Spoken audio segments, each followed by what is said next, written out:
네, 여러분 안녕하세요. 네, 다들 반갑습니다. 제가 코로나 완치된 지가 얼마 안 돼서 목소리 톤이 조금 커졌다 작아졌다 할 수 있어요. 그래서 혹시 뒷자리에서 잘 안 들린다, 아니면 나는 질문이 있다 하시면 진행하는 중간에 언제든 손을 들고 우리가 들고 있는 부채, 기술 부채를 들고 질문을 해주시면 감사하겠습니다. 네, 다들 오랜 시간 앉아 있으니까 허리도 한 번씩 펴시고 어깨도 한 번씩 펴시고, 혹시 이 중에서 나는 아직 코로나에 한 번도 확진되지 않았다, 아니면 나는 슈퍼항체인 것 같다 하시는 분 계실까요? 있어요. 제가 그런 마음이었거든요. 지금 조심할 수 있을 때 조심하세요. 코로나 정말 아픈 질병이고요. 아직까지 완치된 지 이제 일주일이 되어가는데 아직 목이 많이 아픕니다. 조심할 수 있을 때 조심하세요. 좋습니다. 네, 저는 오늘 이제 앞에 정승님이 얘기해 주셨던 이력서 그렇게 쓰는 거 아닌데에 이어서 취업 준비, 왼손으로 비비고 오른손으로 비비는 취업 준비 전반의 과정에 대해서 이야기를 해보려고 해요. 이 이야기는 저의 아주 개인적이고 주관적인 경험에 기반한 것이고, 제가 취업 준비를 할 때는 몰랐던, 이제 취업 준비하는 입장에서 몰랐던 취업 과정에서의 팁을 담아본 시간입니다. 사진을 찍을 때는 언제든 이렇게 카메라를 들어서 저를 찍고 있다는 표시를 좀 대주세요. 포즈를 취해야 하니까. 그러면 지금부터 오늘의 이야기거리 짧게 짚고 가겠습니다. 저는 어떤 사람인가를 잠깐 보고 채용 과정을 전체적으로 한번 훑어보고, 그리고 여러분 토파보기라는 말 혹시 아시나요?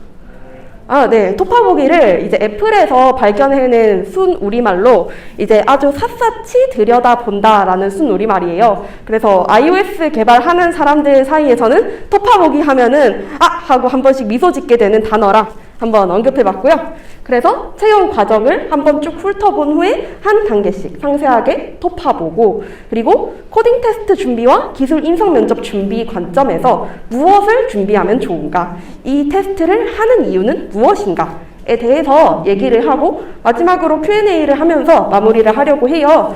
Q&A 시간이 마지막에도 마련이 되어 있지만 중간중간 언제든 궁금한 게 있으면 손을 들고 얘기를 해주세요.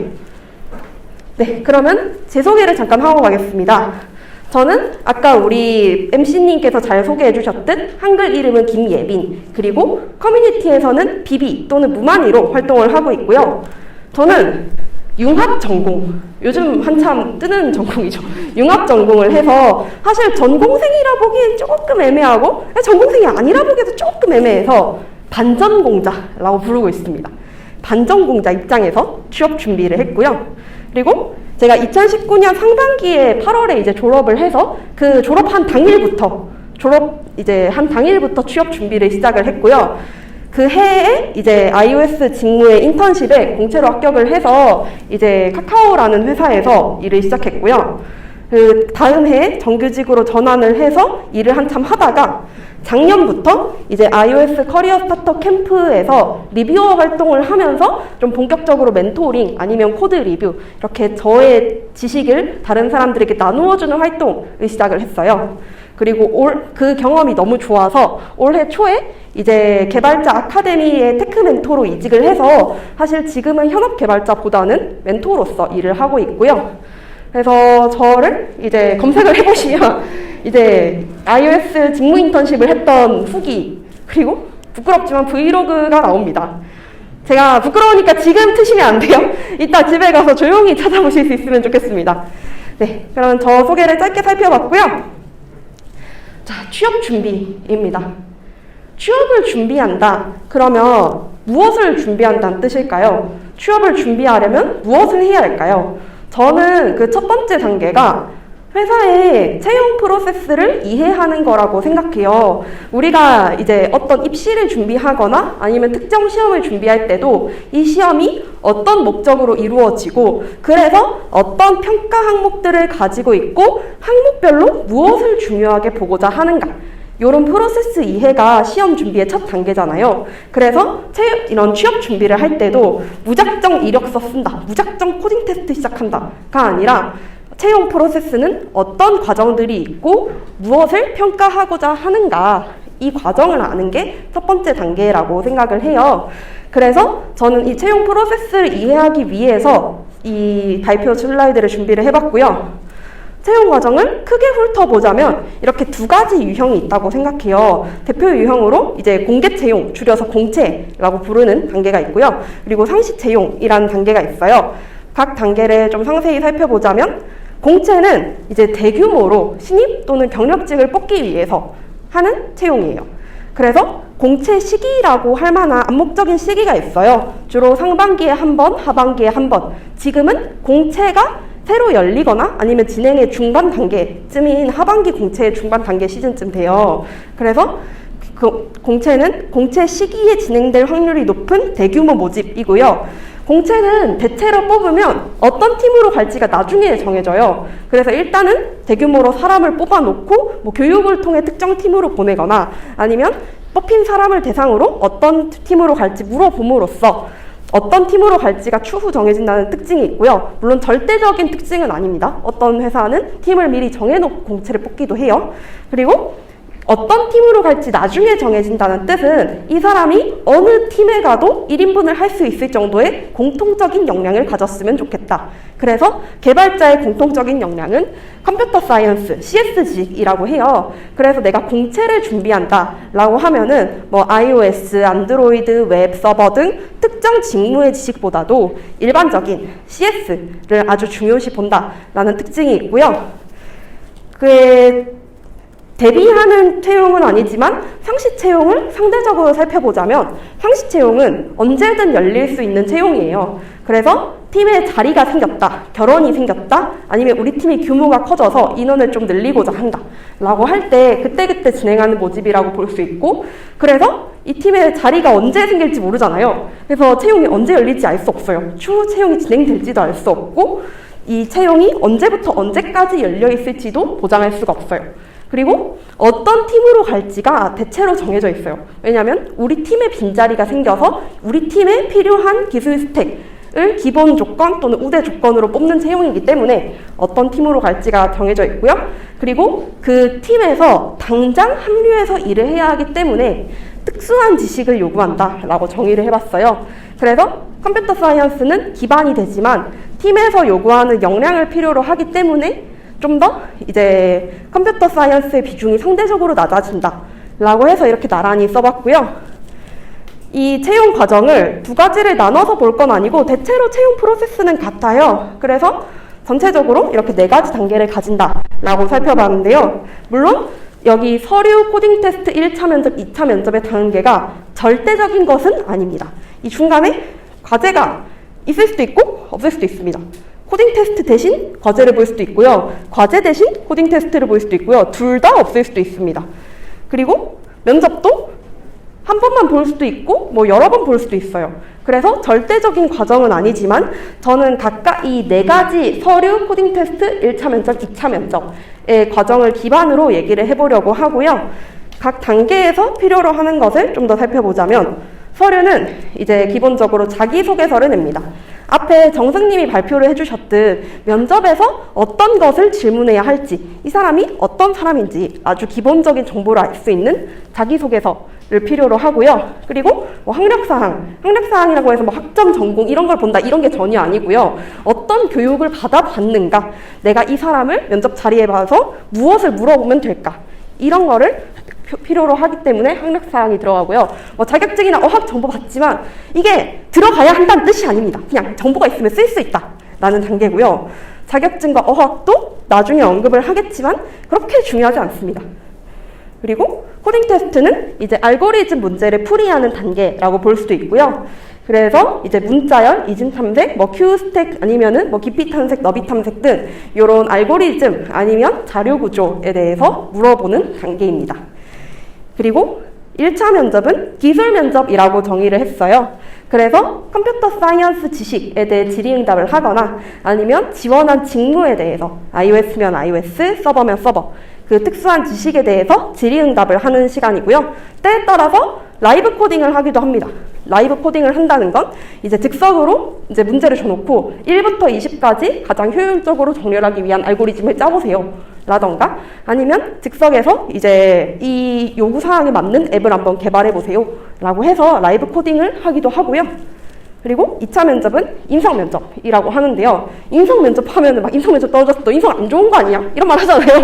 전혀 아니고요. 그래서 저는 임원면접이라는 말을 표현하고 싶습니다.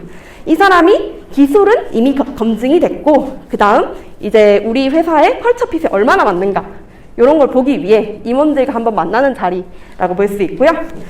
이 4가지 단계 중에서도 2가지에 집중해서 오늘을 준비해봤어요. 이제 코딩 테스트라는 시험에 대해서 알고리즘 문제풀이를 어떻게 준비하는가, 코딩 테스트란 어떤 관점의 시험인가를 준비를 했고요. 그리고 1차 면접 중에서도 사실 저희가 생각하는 채용의 핵심은 기술 면접인데요. 그래서 기술 면접을 어떻게 준비하면 좋은가, 기술 면접을 보는 관점은 어떻게 되어야 하는가를 얘기해 보려고 하고요. 이제 큰 과정 훑어봤으니 각각의 과정을 좀 더 상세히 한번 톱어볼게요. 우선 서류입니다. 서류는 지원자가 어떤 사람인지 파악하고 면접 단계에서 물어보고 싶은 내용이 있는지 찾는 단계예요. 아까 정승님이 같은 내용을 말씀해 주셨잖아요. 저희 둘이 발표 자료를 서로 보고 만든 것도 아닌데 같은 내용이 그냥 들어왔어요. 그만큼 이제 서류라고 하는 것은 의미 없는 단계가 아니라 면접에서 무엇을 물어볼지를 파악할 수 있는 질문지라고 볼 수 있는 단계고요. 그리고 항상 준비를 할 때는 이 회사의 채용 사이트나 공식 사이트에서 회사의 비전이나 목표를 찾아보는 것을 얘기해요. 대표적으로 이제 K사 같은 경우는 헌신한다. 아니면 신뢰 충돌 헌신한다. 이런 말이라던가 뭐 토스 같은 회사에서는 또 이제 몰입한다 라는 단어를 요즘 되게 많이 쓰더라고요. 그래서 회사에서 일반적으로 많이 쓰는 단어들, 비전 이런 단어를 꼭 확인을 하고 내 이력서에도 녹여내는 게 필요해요. 그래서 이 이제 서류 담당자가 볼 때도 이 지원자가 얼마나 우리 회사에 익숙한 단어를 쓰는가에 따라서 더 눈에 잘 들어오기 때문에 반드시 서류 단계에서는 회사 채용 사이트와 공식 사이트를 통해서 비전과 목표를 찾아보는 것이 필요하고요. 그래서 이때 이제 내용을 찾아볼 때 궁금한 내용은 추후 역질문으로 하면 좋아요.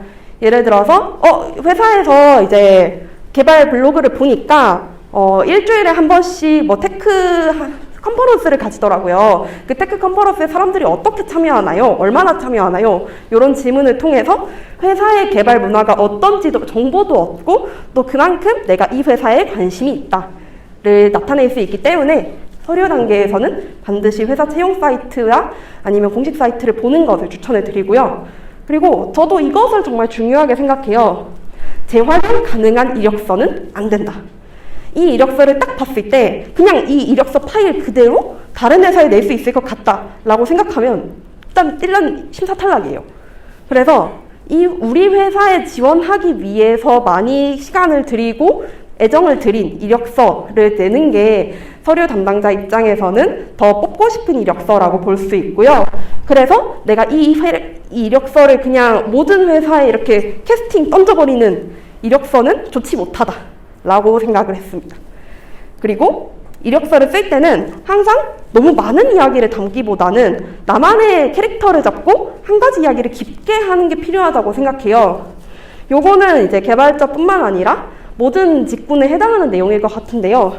내가 이거 항상 채용을 할 때는 좋은 모습만 보여주고 싶잖아요. 그래서 이제 내가 뭐 RX도 할 수 있고 UIK도 너무 잘하고 스위프트 UI 너무 잘하고 당연히 모두가 그렇게 얘기하고 싶잖아요. 하지만 나는 평소에 문제 푸는 걸 좋아하는 개발자라서 그래서 문제풀이를 공부하기 위해 알고리즘도 이런 걸 적용을 해봤고요. 문제풀이를 좋아하기 때문에 이런 삽질을 해봤고 삽질하는 게 재밌어서 개발 동아리까지 했어요. 이런 식으로 나만의 캐릭터를 잡고 그 캐릭터에 대해서 깊게 이야기를 하는 게 필요해요. 그래서 너무 많은 이야기를 담는 것보다는 나만의 캐릭터를 하나 잡고 그 이야기 하나만 하는 게 훨씬 낫다입니다. 그리고 영어 성적 종종 물어보셔가지고 영어 성적 있어도 그만 없어도 그만입니다. 저는 영어 성적 따놓고 만료돼서 안 썼고요. 한 번도 저한테 영어 성적이나 뭐 자격증 아니면 뭐 학력 이런 거에 대해 질문한 회사는 없었습니다. 그래서 서류 단계는 이 정도로 볼 수 있고요. 그 다음은 코딩 테스트 단계입니다. 코딩 테스트 단계는 이제 알고리즘 문제 해결 역량을 알아보기 위해 실시하는 필기 시험입니다. 우리가 필기 시험에 대비되는 걸로는 구술 시험이 있다고 볼 수 있는데 알고리즘은 필기 시험에 해당하는 시험이고요. 서류 심사 단계 이후 또는 서류 평가 단계와 함께 실시하기도 합니다. 요즘은 서류 평가랑 같이 보더라고요, 자주. 그래서 코딩 테스트 보고 코딩 테스트 점수와 서류 점수를 합산해서 면접에 부르는 경우가 요즘은 자주 보여서 서류 심사 단계 이후뿐만 아니라 서류 평가와 함께 실시하기도 하고요. 코딩 테스트 같은 경우는 이제 자료 구조 또는 알고리즘을 활용해서 제한된 문제를 이제 시간 안에 문제를 푸는 방식이고요. 그래서 보통 코딩 테스트 한번 시험 봤다. 그러면 3솔이냐, 4솔이냐, 3.5솔이냐 이렇게 몇 문제를 풀었냐라고 많이 얘기를 하죠. 그래서 이제 정해진 시간 안에 문제를 풀어야 하기 때문에 문제를 정확하게 푸는 것뿐만 아니라 시간 안에 풀어내는 능력 또한 필요하고요. 채점을 할 때는 해당 문제에 대해서 정확하게 테스트 케이스를 모두 통과했는가, 효율 좋게 통과했는가 이런 것들을 평가할 수 있습니다. 그래서 정확하게 맞다 틀렸다 라는 결과가 나오는 시험이고요. 그리고 대체로 온라인으로 진행하고 오픈북 시험인 경우가 다수입니다. 오픈북 시험이라고 하는 건 시험을 칠 때 검색을 해도 좋고 내가 미리 준비할 수 있는 게 있다면 가지고 들어가도 좋다는 뜻입니다. 저는 항상 알고리즘 문제를 풀 때 제가 자주 쓰는 정렬 알고리즘 아니면 뭐 탐색 알고리즘 이런 거를 미리 코드를 다 짜서 왔어요. 그래서 내가 문제를 풀 때 그냥 바로 복붙해서 쓰기만 하면 되게 그렇게 준비를 해도 괜찮은 시험입니다. 그래서 코딩 테스트를 시작을 한다라고 하면은 내가 비슷한 유형의 문제를 풀어봤을수록 도움이 되거든요. 그래서 문제 대표 유형도 풀어보고 또 대표 유형에서 풀었던 코드를 가지고 가면은 조금 더 심리적으로 안정이 된과 동시에 실제로 문제를 풀 때 도움이 될 수 있다 입니다. 온라인 진행이 아닌 코딩 테스트도 있긴 해요. 하지만 대체로 온라인 진행이라고 볼 수 있고요. 코딩 테스트는 모두 살펴봤고 다음은 기술 면접을 보려고 해요. 이제 기술 면접 같은 경우는 지원자의 기술 능력과 소통 방식이 어떻게 되는가를 알아보기 위해 실시하는 구술 시험이라고 볼 수 있고요. 지원자의 기술 능력은 이제 질의응답하는 내용에 달려 있고 소통 방식은 질의응답을 하는 태도에 달려 있다고 볼 수 있습니다. 이제 대체로 코딩 테스트 단계 아니면은 과제 단계 이후에 실시를 하게 되고요. 면접을 한다라고 하는 거는 면접관이 지원자를 위해서 만나서 시간을 쓰고 또 면접관이 지원자에 대해 파악하는 공수가 들어가는 작업이잖아요. 그래서 이제 코딩 테스트 또는 과제 이후 선별된 인원과 함께 진행을 하게 되는 시험입니다. 그래서 이때 물어보는 내용은 컴퓨터 사이언스 또는 직무, iOS 서버 등 직무와 관련된 기술 또는 지원 서류 또는 제출 과제 질문할 수 있을 만한 컨덕지는 여기서 모두 활용된다라고 보시면 돼요. 그래서 사실 앞전에 했던 서류, 앞전에 했던 과제, 앞전에 했던 코딩 테스트는 이 기술 면접 자리에 불러서 얘기할 수 있을 만한 컨텍스트를 미리 확보하기 위한 단계라고 보시면 되고요. 이때 제일 중요한 거, 꼬리 질문입니다. 항상 질문을 할 때 지금 앞에 계신 지원자분 스택과 큐의 차이에 대해 얘기해 보시겠어요? 그래서 대답을 했다면 그러면 스택은 iOS에서 어떻게 활용되고 있나요? 이런 식으로 꼬리 질문이 이어지는 게 기술 면접의 핵심이라고 볼 수 있습니다. 그래서 지금 얘기한 거 너무 많아요. 지금 CS, 직무기술, 지원 서류 제출 과제 너무 많아요. 그래서 이런 전체적인 모습을 평가하지만 정량적으로 이 사람 5지문 중에 3개 대답했으니 통과야 아니야를 가릴 수 없다는 시험이에요. 이런 정량적인 평가를 할 수 없기 때문에 정성평가라고 볼 수 있고요. 요즘은 이제 코로나로 사람을 만나기가 어려워서 온라인으로도 진행을 많이 하고 아니면 면접을 볼 때는 이제 회사의 분위기도 한번 보고 또 실제로 얼굴을 보고 봐야만 알 수 있는 매너가 있기 때문에 오프라인으로 진행도 많이 합니다.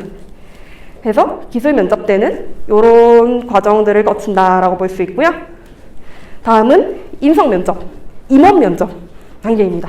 인성 면접이라는 표현이 참 사람의 인성에 대해 얘기하는 것처럼 보여가지고 임원 면접이라고 표현할게요. 그래서 이 지원자가 우리 회사, 우리 팀에 얼마나 잘 어울릴 수 있을지를 보는 시험입니다. 마찬가지로 구술 시험이고요. 이때 이제 컬처 핏을 본다라고도 표현해요. 그래서 우리 회사는 정시 퇴근하는 사람들을 선호해. 아니면 우리 회사는 야근을 많이 할 수 있는, 일에 조금 더 몰입해서 할 수 있는 사람을 선호해. 이 중에 야근을 한다 안 한다는 좋다 아니다로 가릴 문제가 아니잖아요. 다만 우리 회사 스타일에 어울릴 수 있을 만한 사람을 본다 라는 자리이고요. 그래서 기술 면접 이후 단계 또는 기술 면접과 인성 면접을 함께 실시하는 경우도 있습니다. 마찬가지로 이제 지원 서류나 아니면 지원자의 가치관, 아니면 일하는 방식에 대해 질의응답을 하는 곳이고요. 그래서 제일 많이 물어보는 게 거기 갈등 경험이 어떻게 되시나요? 지금 팀 프로젝트 3달 동안 하셨는데 3달 동안 어려움은 없었나요? 10년 뒤에 어떤 개발자 되고 싶으신가요? 이런 것들을 물어보는 자리고요. 그래서 질의응답 내용과 질문에 대해 대답하는 모습 등을 평가하지만 앞서 봤던 기술 면접과 마찬가지로 정량적인 평가는 어려운 시험이라고 볼 수 있습니다. 온라인 진행을 하기도 하지만 임원 면접은 대체로 오프라인으로 진행하는 경우가 많은 것 같아요. 왜냐하면 지원자에게 회사가 어떤 곳인지도 알려주고 또 지원자도 회사를 봐야 이 회사가 가고 싶은 마음이 더욱 들기 때문에 오프라인으로 진행하는 경우가 조금 더 많은 것 같습니다. 그래서 이 서류와 코딩 테스트, 기술 면접, 임원 면접 단계를 좀 샅샅이 짚어봤고요. 이제 핵심, 코딩 테스트와 면접의 차이, 이 개발자의 취업 과정에서 핵심이 되는 두 단계의 차이를 한번 한 단어로 표현해 보려고 해요. 바로 코딩 테스트는 정량 평가고 면접은 정성 평가라는 점이에요. 이제 정성 평가에 대해 제가 사전 지식을 가져왔어요. 이제 정성 평가라고 하면 이제 내용이나 가치, 전문성 따위의 질을 중심으로 업적이나 연구 따위를 평가하는 일 또는 그런 평가라고 해요. 그래서 이 질을 평가한다라고 하는 거는 점수를 일정으로 매기는 게 불가능하기 때문에 이제 질의응답을 통해서 전체적으로 대답하는 매너, 대답하는 콘텐츠 등을 평가한다는 거고요. 밑에 있는 예시가 조금 더 정확한 내용인 것 같아요. 이제 숫자로 표시할 수 있는 성적 같은 정량 평가가 있고 숫자로 표시하지 못하는 정성 평가가 있다라고 할 수 있고요. 코딩 테스트는 정량 평가, 면접은 정성 평가라고 볼 수 있어요. 그래서 코딩 테스트 같은 경우는 이제 문제를 하나라도 더 맞추는 게 중요해요. 제가 문제 하나를 풀 때 변수명을 어떻게 했다, 언어를 뭘 선택했다, 내가 문제 하나를 풀기 위해서 더 효율적인 알고리즘을 짰다, 이런 것보다는 문제를 일단 하나라도 더 맞추는 게 중요한 시험이에요. 그래서 문제를 맞추지 못하면 일단 그냥 가능성이 없어져요. 문제를 맞추지 못했을 때 이 내가 맞추지 못한 코드를 보고 더 상세히 평가한다라는 경우의 수가 아예 없는 것은 아니지만 그러한 경우는 매우 드물다라고 볼 수 있어요. 반면 면접은 내가 똑같은 대답을 하더라도 대답을 어떤 태도로 했냐에 따라서 결과가 다를 수 있어요. 그래서 정답을 말하지 못해도 이 사람이 내 옆자리에 앉아서 배운다면 충분히 괜찮다라고 생각한다면 면접을 통과할 수도 있어요. 저는 그런 적도 있었어요. 저는 말을 할 때 되게 모르는 거를 모르게 말하지 않는 타입이거든요. 모르는 것도 되게 자신 있게 말해가지고 그래서 모든 대답이 다 이 사람이 알고 말하는 건지 모르고 말하는 건지 티가 안 나서 그래서 되게 평가가 어려웠다라고 면접관분께 피드백을 들은 적이 있었어요.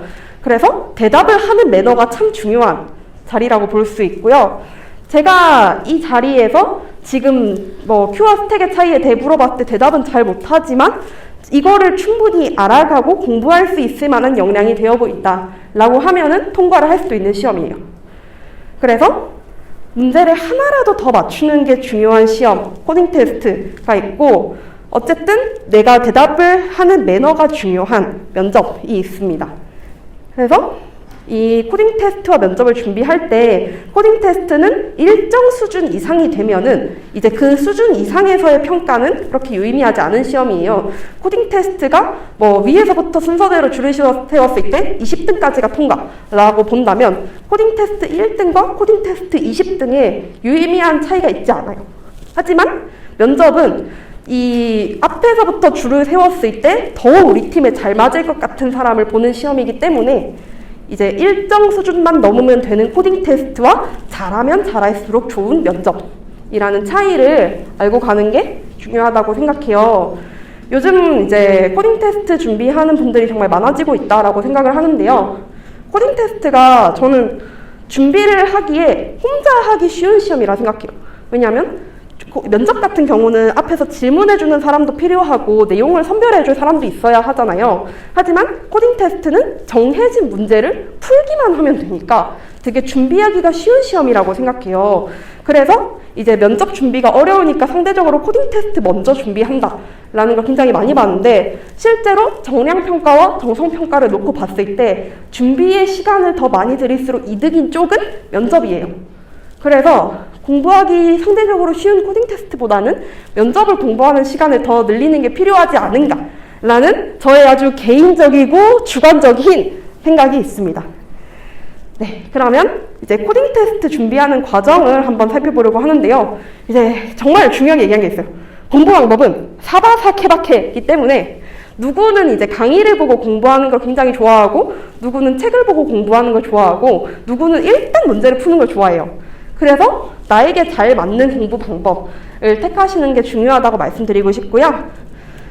그리고 코딩 테스트는 알고리즘 문제가 어느 정도 문제 유형과 기출 방식이 정형화가 되어 있어요. 그래서 문제 유형으로는 뭐 문자열 문제, 아니면 스택큐 문제, 그래프 문제, 정렬 문제, 아니면 뭐 다이나믹 프로그래밍 문제 등 이런 정형화된 유형이 있고, 이제 이거에 대해서 유형을 기출하는 방식으로는 문자열에 대해서 물어보기 위해 문자열 치환 문제를 낸다. 아니면 뭐 다이나믹 프로그래밍 문제를 내기 위해서 뭐 가장 긴 문자열을 찾아내는 걸 한다. 아니면 스택에 대해 질문하기 위해서 괄호 짝 맞추기, 뭐 소괄호, 중괄호, 대괄호 짝 맞추기 이런 문제를 낸다 등 문제 유형과 기출 방식이 어느 정도 정형화되어 있다라고 볼 수 있고요.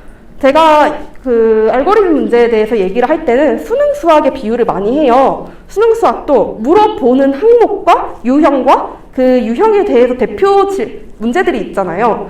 그래서 코딩 테스트도 동일하게 물어보는 유형이 있고 유형에 대한 대표 문제들이 있어요. 그리고 공부를 할 때는 이제 자료구조 먼저 공부하고 알고리즘 해야 하나요? 알고리즘 먼저 하고 자료구조 해야 하나요? 하는데 같이 해야 합니다. 왜냐하면 문제를 풀다 보면은 결국 계속 새로운 지식이 필요해요. 그래서 항상 같이 공부한다라는 생각으로 문제를 푸는 것과 이론 공부를 하는 것을 분리하지 않고 같이 가져갔으면 좋겠다는 생각이고요. 그럼에도 불구하고 공부의 순서를 정해보자면 유형을 일단 파악하고 이것은 어떤 자료 구조를 활용하는 것인가, 이것은 어떤 알고리즘을 활용하는 것인가, 지금 우리가 취업 준비에 대해 이해를 하기 위해 취업 준비의 과정을 톱파보고 있듯 이 문제는 어떤 것을 물어보고자 하는 것인가, 유형을 먼저 파악하고 이에 대한 개념을 공부하고 그다음 문제를 푸는 순서를 우리가 일반적으로 이제 시험 대비를 할 때 공부하는 순서처럼 추천해 드립니다. 그리고 문제풀이는 제한 시간을 정해두는 것을 좀 추천해 드려요. 왜냐하면 실제 시험은 제한된 시간 안에 문제를 일정 개수 이상 풀어야 하기 때문에 우리가 연습을 할 때도 이제 내가 3시간 고민해서 풀 수 있는 문제지만 3시간 안에 이 문제를 풀면 나머지 문제를 못 풀어서 탈락일 수 있잖아요. 그래서 일정 시간까지만 고민하는 연습이 좀 필요하다고 생각해요. 그리고 엄선된 문제를 우선으로 푸는 것을 추천해 드리는데요. 우리가 항상 시험을 준비할 때도 대표 유형에 대해서 잘 설명하는 문제, 이제 같은 문제를 보더라도 대표 유형이 될 수 있는 문제들이 있잖아요.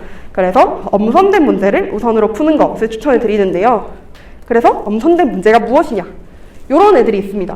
여기 어떠한 뒷광고도 없었고요. 그저 제가 풀어보고 좋아서 추천드리는 겁니다. 그래서 프로그래머스의 코딩 테스트 고득점 킷에 있는 유형들, 아니면 이제 백준 온라인 저지에 단계별 풀이라는 게 있어요. 이제 단계별 풀이라고 하면은 이제 아까 얘기했던 이제 자료 구조와 알고리즘의 대표적인 유형을 나름 난이도별로 배치를 잘 해놓은 시험이 있어요. 그래서 저 오른쪽에 있는 백준 온라인 저지를 조금 더 추천해 드리고요. 내가 백준 온라인 저지를 통해서 문제의 유형을 어느 정도 파악했다라고 하시면 프로그래머스로 넘어가서 시간 안에 문제 푸는 연습을 하시는 과정을 추천을 드립니다. 다시 한번 강조하지만 문제 공부 방법은 사바사케바케고요. 이 과정에서 나에게 더 잘 맞는 방법만 이제 채택하실 수 있으면 좋겠어요. 그리고 마찬가지로 지극히 주관적인 기술 인성 면접 준비 방법입니다. 우선 저는 기술 면접을 할 때는 이 컴퓨터 사이언스 책에 있는 그 키워드는 모두 설명할 수 있어야 한다 생각해요. 최소 페이징 교체 알고리즘이라고 했을 때 페이징 교체 알고리즘의 유형이 몇 가지가 있고 이 유형들에 대해서 한두마디라도 설명할 수 있는 정도로는 모두 알 수 있어야 한다고 생각을 하고요. 그리고 요거는 굉장히 호불호가 많이 갈리는 방법인데 저는 면접을 보기 전에 굉장히 긴장도 많이 하고 면접을 보기 전에 가능한 모든 가능성에 대해 대비를 하고 싶어서 예상 질문에 대해 답변을 최대한 작성을 했어요. 그래서 이제 질문할 수 있는 거리와 이 질문에 대한 꼬리 질문도 가능한 한 생각을 많이 해서 반드시 글로 작성하는 연습을 했어요. 왜 글로 작성을 하냐면 글로 작성해야만 예를 들어 페이징 교체 알고리즘에서 FCFS에 대해 설명을 한다. 그러면은 먼저 들어온 게 먼저 나가는 방식이다. 그러면 먼저 들어온 게 먼저 나가니까 이것은 어떤 자료 구조를 채택한 것이냐. 이런 식으로 글로 작성해야만 보이는 꼬리 질문들이 있어요. 그래서 더 번거롭지만 저는 번거로울수록 머리에는 더 많이 남는다고 생각하거든요. 그래서 예상 질문을 꼭 글로 작성해보는 연습을 했으면 좋겠다고 생각하고요. 아까 면접은 코딩 테스트에 비해 함께 준비하는 게 더 준비가 쉬운 시험이기 때문에 상대적으로 준비가 어렵다라고 언급했잖아요. 이 혼자 준비하기 어려운 시험이기 때문에 객관적인 눈으로 보기 위해 반드시 글로 작성해보는 절차가 필요하다고 생각해서 저는 4개월 이상의 취준 기간을 홀로 보낸 사람이었어서 이 과정이 참 도움이 많이 됐습니다. 그리고 말하는 게 조금 자신이 없다라고 하시는 분들은 꼭 녹음해서 들어보셨으면 좋겠어요. 이제 내가 이 말을 할 때 두괄식으로 얘기를 해서 충분히 청자들에게 핵심이 잘 전달이 되는가, 내가 말을 할 때 적절한 톤, 적절한 빠르기로 얘기를 하는가를 알아보기 위해 꼭 녹음해서 들어보는 연습을 할 수도 있고 안 할 수도 있겠지만 말하기에 자신 없다면 해야 한다고 생각합니다. 그리고 면접 스터디를 기술 면접 준비 단계에서 추천을 많이 해요. 왜냐하면 내가 생각하지 못했던 포인트들을 앞에 있는 사람이 많이 짚어줄 수 있기 때문이고요. 단, 저는 이거를 참 믿어요. 0.9 곱하기 0.9는 0.81이에요. 그래서 나의 애매한 지식과 너의 애매한 지식을 합치면 더 애매한 지식이 되기 때문에 내가 1.0 내지는 1.1이 될 수 있도록 스터디를 하기 전에 충분히 스스로 공부하는 시간을 채우는 것이 필요하다라고 할 수 있습니다. 그리고 이거는 면접 스킬인데요. 면접을 준비할 때는 취약점을 방어하기보다는 강점을 어필하는 면접이 필요하다고 생각해요. 예를 들어서 제가 졸업을 한 5년 늦게 했어요. 5년 늦게 한 게 굉장히 취약점처럼 느껴져서 내가 졸업을 왜 5년 늦게 했는지, 5년 동안 무엇을 했는지를 준비하기보다는 저는 졸업은 5년 늦게 했지만 그만큼 알고리즘 공부를 열심히 한 사람이에요. 그래서 저는 알고리즘에 굉장히 자신이 있기 때문에 이 회사에서 이 문제만큼은 확실하게 해결할 수 있다. 내가 이 회사에 우리 팀에 가서 확실하게 개발 문화를 전파할 수 있다. 이런 장점을 설명하는 게 면접에서 더 중요한 스탠스라고 생각해요. 그리고 실제로 면접관은 우리를 떨어뜨리기 위해 이 자리에 앉아있는 사람이 아니거든요. 면접관 입장에서도 눈앞에 있는 사람이 빠르게 대답을 잘해서 검증이 돼서 채용 완료되면은 이득이에요. 그래서 가능하면 앞에 있는 사람이 대답을 잘하도록, 앞에 있는 사람이 가진 강점이 무엇인지 끌어낼 수 있도록 노력하는 사람들이기 때문에 취약점을 방어하기보다는 나의 강점을 어필할 수 있는 시간으로 만드는 것을 추천해 드리고요. 그리고 면접관은 나를 떨어뜨리기 위해 있는 사람이 아니기 때문에 항상 긴장하기보다는 좀 더 소통하는 방식으로 대화를 할 수 있었으면 좋겠어요. 저는 면접 피드백으로 받았던 것 중에 사실 저는 면접을 가면 그렇게 대답의 콘텐츠에서 질이 좋은 사람은 아니었거든요. 하지만 눈앞에 있는 사람과 대화할 수 있다는 느낌을 받았다라고 했어요. 어떤 뜻인가 하면은 앞에 있는 사람과 동문서답하는 게 아니라는 거죠. 예를 들어서 제가 알고리즘을 잘 한다는 걸 굉장히 어필하고 싶어서 지금 뷰의 생명주기에 대해 물어봤는데 뷰 생명주기 말씀이시죠? 하지만 제가 잘할 수 있는 알고리즘에 대해 대답드리자면 이런 식으로 동문서답하지 않아야 한다는 거예요. 그래서 눈앞에 있는 사람과 대화하는 자리니까 내가 말하고 싶은 것을 말하기보다는 궁금해하는 것에 대해 대답할 수 있는 시간이라고 생각을 해주시면 좋을 것 같고요. 그리고 면접을 보기 전에는 반드시 제출 서류를 한 번 더 훑어보는 게 필요해요. 요게 생각보다 놓치기 쉬워서 이제 면접관이 지원 서류에 보시면 이런 활동을 하셨던데 하면은 내가 지금 지원한 회사가 굉장히 많은데 여기 어떤 말을 썼더라? 하는 경우가 있거든요. 그래서 지원 서류는 한 번 더 이제 훑어보는 것을 추천을 드리고요.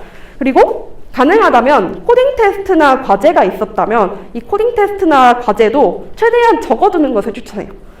요것을 캡처해서 배포한다 이런 것은 이제 회사에서 금지하고 있을 거기 때문에 가능하면은 그 내용들을 상세히 복기해 두는 것을 중요시하게 생각하고요. 그리고 마찬가지로 면접장에서 나오면 질문 내용을 바로 꼭 복기해야 해요. 이제 면접장에서 나오는 순간 면접장에서 있었던 일들이 1분 단위로 까먹거든요.